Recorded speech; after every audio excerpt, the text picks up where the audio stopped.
మీ ఎలాంటి వ్యాపార ప్రకటనలకైనా వెంటనే మా ఛానల్ సంప్రదించండి. గురుర్బ్రహ్మ గురుర్విష్ణు గురుదేవో మహేశ్వర గురు సాక్షాత్ పరబ్రహ్మ తస్మై శ్రీ గురవే నమః.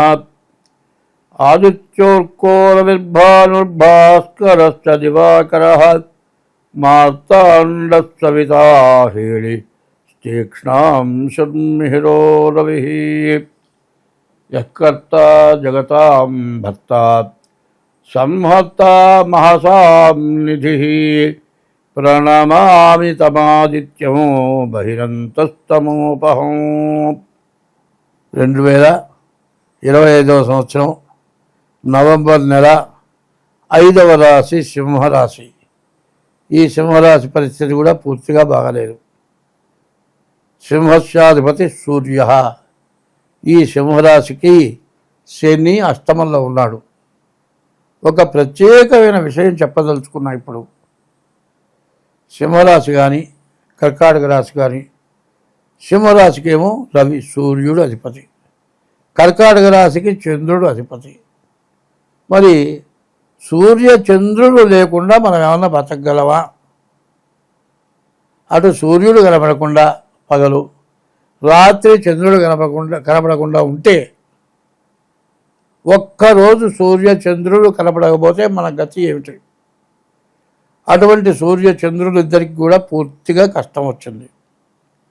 వాళ్ళ కష్టం రావటం వల్లనే మరి అమర్నాథ్, హరిద్వార్, ఋషికేశ్, మరి కాశీ, మరి తెలంగాణ, ఆంధ్ర మొత్తం వరదలు విపరీతంగా వచ్చి, ఇప్పుడు వర్షాలంటే ఎప్పుడున్నా ఏ తుఫాను వచ్చి ఓ రోజు 2 రోజులు కాదు, 2 నెలల పాటు విపరీతమైన వర్షాలు వచ్చి పెద్ద పెద్ద బిల్డింగులు పడిపోయి, నదులు పొంగిపోయి, కాలువలు పొంగిపోయి, డ్రైనేజీలు పొంగిపోయి, డ్రైనేజీ నీళ్లు అన్ని నీళ్ళల్లో కలిసి తాగే నీళ్ల వల్ల రకరకాలైన వ్యాధులు, వర్షం వల్ల రకరకాలైన వ్యాధులు, జనం సంపాదించింది రోగాలకి చాలే.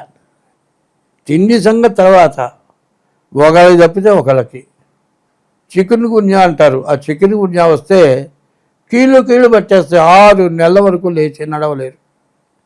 ఇట్లాంటి రకరకాలైన దోమకాటుతోటి మరి విరోచనాలు, వాంతులు, టైఫాయిడ్ జ్వరాలు, న్యూమోనియా జ్వరాలు, ఇట్లాంటి దోమకాటు మరి ఇవన్నీ కూడా రకరకాలైన వ్యాధులు వచ్చి జనాలకి తగ్గిందని పేరే కానీ అన్నం తినటానికి లేని పరిస్థితి.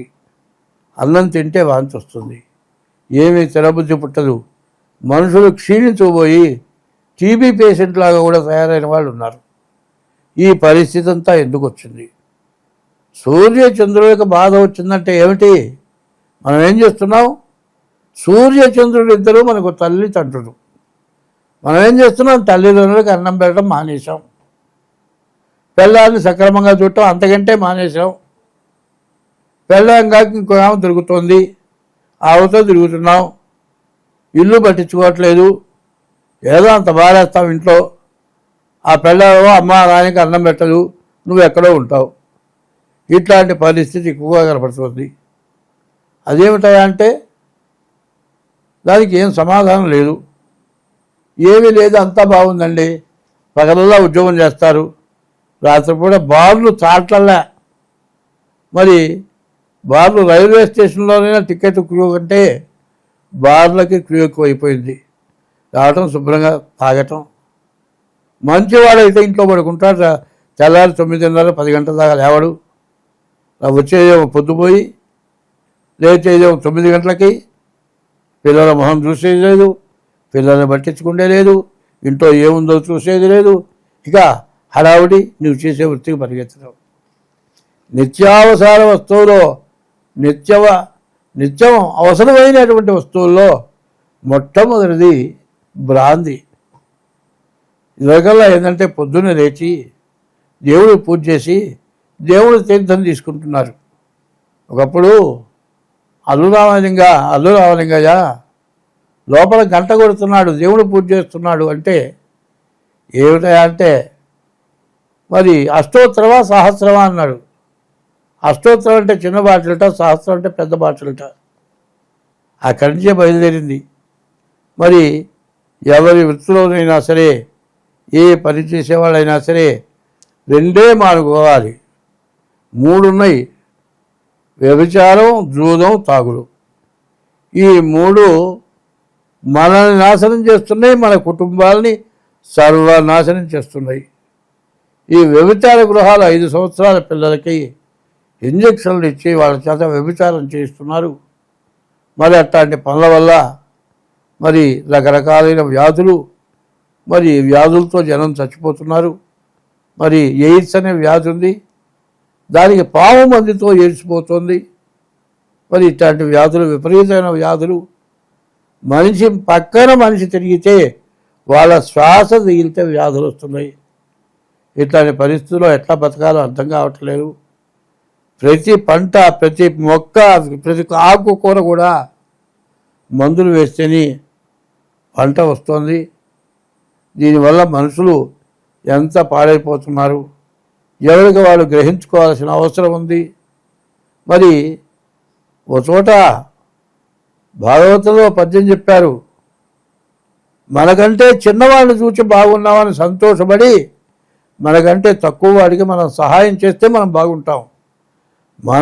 మనకంటే బాగా ఎక్కువ సంపాదించిన వాడిని చూచి వాడికంటే మనం ఎంత బాగుంటామో అని ఆశపడితే కొంపలు ముంచి కాపరాలు తీసి సంపాదించి డబ్బు ఎంత పెరుగుతుందో అంత వంశవృద్ధి తక్కువైపోతుంది.